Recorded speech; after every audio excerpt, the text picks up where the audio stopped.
Welcome back mga ropa, kwentuhan muna tayo. Pag-usapan natin ngayon ang pang-pitong game ng Golden State Warriors ngayong season. At ang kaharap nila dito ay ang kupunan ng Washington Wizards na ang standings ay 2-4. Samantalang Golden State Warriors ngayon, ang standing na ay 5-1. Dito din sa game na to mga ropa, nagbabalik na ang superstar ng Golden State na si Stephen Curry after ng 3 game na absent niya sa Golden State. Ngayon, panalo ang Golden State Warriors dito kontra sa kupunan ng Washington Wizards at umabante na ang kanilang standing sa 6-1. Tumataginteng na 6-1 na ang Golden State Warriors mga ropa. Isa lang ang kanilang talo. At ito ang ginawa nilang diskarte, ginamit nilang diskarte dito sa game na to. Para maging number 2 seed na sa Western Conference. Ito ang game analysis at breakdown. Simulan na natin to. Okay game. Dahil sa pagbabalik na to sa lineup ni Stephen Curry mga ropa, automatic siya agad ang starting point guard dito ni Steve Kerr sa kanyang first 5. At magbubukas pa nga ng first quarter mga ropa, unang tira ng Golden State Warriors ay galing kay Stephen Curry dito sa kanyang 3-pointer. Basket is good naman yan. At early dito sa game na to mga ropa, nakakuha ng pass break ang kupunan ng Golden State Warriors. Ang receiver ng pasa dito ni Stephen Curry ay si Jackson Davis na tumatakbo dito sa may ring. Slam dunk in your face ang ginawa dito ni Jackson Davis. Basket is good, easy 2 points para sa kanya. At the next one mga ropa, napansin ko dito sa mga unang possession ng Golden State Warriors, parang nagpapainit pa dito ang Washington Wizards. Lalamya-lamya pa sila dito sa depensa.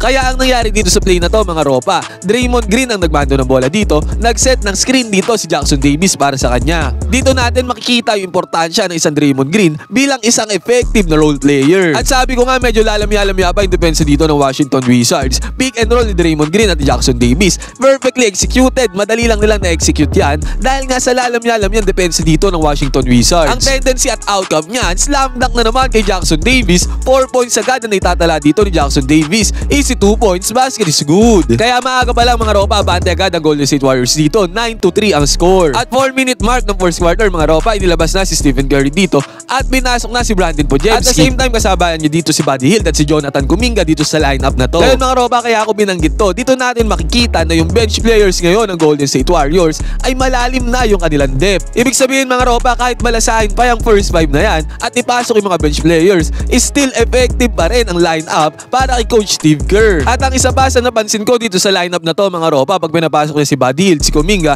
si Podziemski, maganda ang depensa nitong lineup na to. Paano ko nasabi? Bola dito ng Washington Wizards sa may ibabaw at nakakuha ng swipe dito si Jonathan Kuminga na nakuha naman ni Buddy Hield. Para sa fast break na to, easy 2 points, basket is good para sa Golden State. At sa senaryo na to mga ropa, nilabas na rin si Jackson Davis sa lineup. This time si Kevon Looney naman ang sentro ng Golden State. Sinasabi ko nga sa inyo mga ropa, tong lineup na to, isang defensive lineup to para sa kupunan ng Golden State. Possession ng Washington Wizards. Pansinin natin si Kevon Looney dito. Bantayan niya dito si Jonas Valanciunas. At pansinin din natin dito ang gagawin ni Podziemski mga ropa. Ang gagawin sana dito ng Washington Wizards, given go sa pamamagitan ng handoff dito, ipapasa sana ni Valanciunas yan doon sa may cutter. Kaso ang ginawa ni Podziemski dito mga ropa, pagdaan niya dito kay Valanciunas, trinap nilang dalawa ni Kevon Looney ito si Valanciunas. Ang tendency at outcome mga ropa, nahirapan dito si Jonas Valanciunas na ipasa yung bola or even makapagmando dito at makagalaw. Ang tendency at outcome niyan mga ropa, turnover para kay Jonas Valanciunas, good defense para kay Podziemski at kay Kevon Looney. Kung sakaling may pasa man ni Valanciunas dito yung bola doon sa may cutter,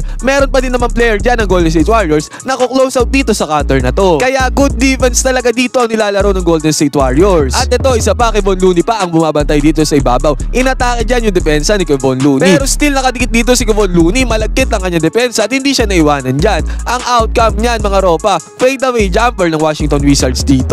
Mintes, good defense by Kevon Looney. Good stop para sa Golden State. Dahil sa defensive presence na taglay ng lineup na yan mga ropa, dyan agad lumamang ang kupunan ng Golden State Warriors. At the same time, bukod sa napakagandang depensa, napakagandang opensa din naman ang pinakita ng lineup na to. Ang point guard nila dito mga ropa, si Brandon Podziemski. Nakascore si Brandon Podziemski dito sa may mid-range. Specialty ni Brandon Podziemski yung ganyang galawan sa may mid-range. Basket is good para sa kanya. At take note, pinasok na nga dito diba si Buddy Hield. Ano nga ba ang naiaambag ni Buddy Hield sa lineup ng Golden State Warriors simula nung pumunta siya dito? Ito yun mga ropa, pansinin natin yung mga players ng Golden State Warriors dito, yung position nila. Pagka nandyan yung mga shooters nila like si Buddy Hield, automatic ang position dito ng Golden State Warriors, lahat sila nandun sa may labas ng 3-point area. Yan ay para mas spread out ang defense dito ng kalaban na nangyari nga dito sa Washington Wizards. At ngayon, si Kevon Looney nandito sa ibabaw para mag-set ng screen kay Buddy Hield. Ngayon mga ropa, itong position na to ng Golden State Warriors na naka-spread out, sobrang effective nito pagka ang center ng kalaban ay hindi versatile sa depensa.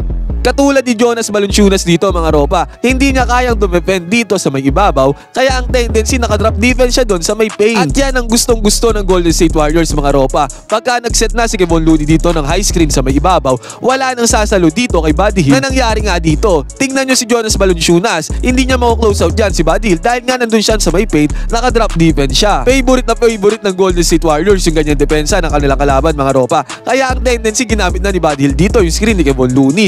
Open na agad siya dyan, ang laking espasyo na dyan para kay Buddy Hield na isang shooter. Ang tendency at outcome mga ropa, 3-point shot para kay Buddy Hield, long bomb, basket is good. At ito pa ang patunay mga ropa, another one, ganun ulit, same play, same shot, same outcome para kay Buddy Hield. Screen ni Kevon Looney dito, drop defense si Jonas Valanciunas, open 3-pointer, basket is good para kay Buddy Hield. Ganun lang mga ropa, simple analyzation yet effective dito sa Golden State Warriors. Dalawang magkasunod na 3-pointers agad dito ang pinundar ni Buddy Hield. Kaya mga ropa, pag ang center ng kalaban ng Golden State Warriors ay hindi flexible sa depensa, hindi kayang dumepensa ng guard sa may ibabaw at laging nakadrop defense lang, ang kaya lang depensahan ay yung sa ilalim. Asahan natin dito na yayariin ng Golden State Warriors at may 3-pointer yan at sa high screen ni Kevon Looney. Automatic na yun ang lagi nilang gagawin. Kaya nga dito mga ropa, second quarter pa lang lamang agad ng 13 points dito ang kupunan ng Golden State Warriors, 33-20. At sa lineup nga na to mga ropa, patuloy nilang pinakita yung defense capability nila. Bahagyang naiwan dito si Buddy Hield ng kanyang binabantayan pero nakadikit pa din naman siya yan.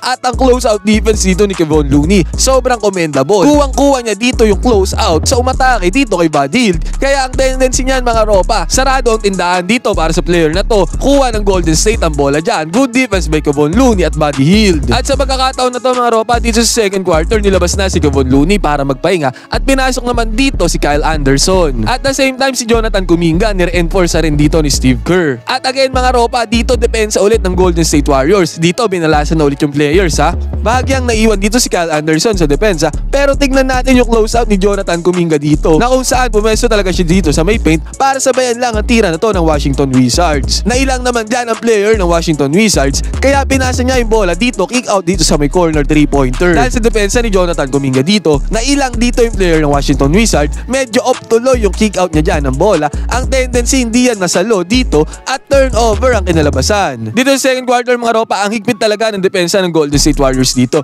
Take note, wala si Stephen Curry dito sa lineup. Dito sa possession na to, nakakuha si Brandon Podziemski ng steal. At sa susunod na possession mga ropa, yung ball handler dito ng Washington Wizards, trinap nila dito sa ibabaw na nag-outcome yan sa turnover ng kupunan ng Washington Wizards. Series of stops nga nagawa dito ng Golden State Warriors. At pansinin natin dito si Jonas Valanciunas na didepensa naman dito ni Jackson Davis. Walang nagawa si Jonas Valanciunas dito sa depensa ni Jackson Davis, kaya mintes ang tira niya dito sa may mid-range. At the same time, matake ulit dito si Jonas Valanciunas, pero tignan nyo dito yung sumalong depensa sa kanya dito sa Golden State. Na-foul nga dyan si Jonas Valanciunas, pero still good defense pa rin sa Golden State dahil hindi siya nakapag-make ng tira dyan. At dito sa third quarter mga ropa, hindi nila binantayan si Draymond Green dito sa may 3-pointer. Actually, honestly speaking nga, malayo yung defender dito ni Draymond Green. At nag-alangan pa siya na sumabay dito kay Draymond Green kasi hindi niya akalaing titira to sa may 3 points. Pero this season mga ropa, sa mga past games si Draymond Green, pag nalep siya na open dito sa may 3-pointer, ipinupukol niya yan at yun nga ang ginawa niya dito. Hindi naman siya nagkamali na decision dito dahil basket is good para kay Draymond Green, long bomb. At sa senaryo na to, familiar play para sa Golden State Warriors. Ang nagmamando ng bola dito ay si Steph Curry at nag-set ng screen dito si Draymond Green. Ang response dito ng Washington Wizards, double team nila kay Steph Curry. Ngayon nag-roll na si Draymond Green papunta doon sa may gitna at na-track naman ni Draymond Green ngayon yung depensa doon sa may ilalim sa may paint. Ang tendency at outcome niyan sa penetration ng defense ni Draymond Green at Steph Curry na open dito si Jonathan Kuminga dun sa may ilalim. Familiar alley-oop ang binato dyan ni Draymond Green. Slam dunk para kay Jonathan Kuminga. Basket is good. Sa pagkakataon na yan mga ropa, na-maintain ng Golden State Warriors yung kalamangan nila sa first at second quarter dito sa third quarter. At transition offense naman dito ng Golden State Warriors. Pansinin natin si Steph Curry dito na tumatakbo at pumeso agad dito sa may corner 3-pointer. Pansinin din natin yung nag-set ng screen sa kanya dito. Off-ball screen yan mga ropa. Wala sa kanilang dalawa dyan yung bola. Pero discreenan dito si Steph Curry. At tumuro na dito yung nag-screen kay Steph Curry na ipasa na kay Curry yung bola dito sa may corner 3-pointer. Buti na lang na-anticipate ng Golden State Warriors yan na open si Steph Curry dito sa may corner. Kaya pinasa na yung bola, pinukol na ni Steph Curry ang 3-pointer na yan. Basket is good ang long bomb para kay Curry. Nakakuha pa si Curry dito ng transition layup. Ang hirap ng layup na yan dahil dalawang kanya sumabay. Dito nga pala sa game na to, nagtala si Steph Curry sa kanyang comeback ng 24 points, 6 assists at 3 rebounds. Na-maintain nga ng Golden State Warriors yung kalamangan nila dito dahil lagi silang may sagot dito sa opensa ng Washington Wizards. At the same time, ang higpit nga ng depensa na ginagawa nila dito sa Wizards. At sa play na to sa possession ng Golden State mga ropa, nakapitalize ni Buddy Hield yung kanyang pagiging threat sa may 3-pointer. Pagkapasa ng bola sa kanya dito sa may 3-point line, kahit hindi umaangat sa depensa itong si Jonas Valanciunas, inangatan agad siya dito. Dalawang player pa ang umangat dito para sa Washington Wizards. Subalit ang ginawa lang dito ni Buddy Hield mga ropa, pineke lang niya ang pagtira niya dito sa may 3-pointer. Minus to agad ang depensa ng Washington dito, kaya open lane siya dyan para maka-layup. Basket is good para kay Buddy Hield. Si Buddy Hield naman coming off the bench ay nagtala ng 20 points, 5 rebounds sa 2 assists. Take note mga ropa, 12 out of 37 ang Golden State Warriors dito sa may 3-pointer. 12 3-pointers ang naipasok nila. Si Steph Curry kahit maigpit ang depensa sa kanya dito at nasundan siya sa may 3-pointer ay naipasok niya ang 3-pointer long bomb na ito. Basket is good. At sa sumunod na play, nag-ambag pa si Lindy Waters dito ng kanyang version ng 3-pointer. Pasok din yan para sa kupunan ng Golden State Warriors. At ito pa mga ropa, Draymond Green na naman dito sa may corner. Pasok din yan para kay Draymond Green, yung 3-point long bomb na yan. Basket is good din para sa kanya. Kaya ang naging score dito sa 4th quarter, 4 minutes remaining, 116-104. Maintain talaga ng kupunan ng Golden State Warriors yung kanilang kalamangan dito against sa Washington Wizards. At bago matapos ang game, nakakuha pa ng defensive stops dito si Mr. Slow-Mo, Kyle Anderson. At the same time, nagpakawala pa ng alley-oop play dito si Draymond Green at si Jackson Davis para tapusin ang laro kung saan natapos ang game sa score na 125-112. Lamang ng 13 points sa kupunan ng Golden State Warriors. Abante na sa 6-1 na standing ang Golden State. Pangalawa na sila sa West sa standings. Sinusundan nila dito ang kupunan ng Oklahoma City Thunder. Ngayon mga ropa, ano masasabi nyo dito sa game plan at gameplay ni Coach Steve Kerr dito sa Golden State Warriors sa pagbabalik ni Steph Curry? Pwede kayo mag-comment dyan sa baba, magkwentuhan tayo.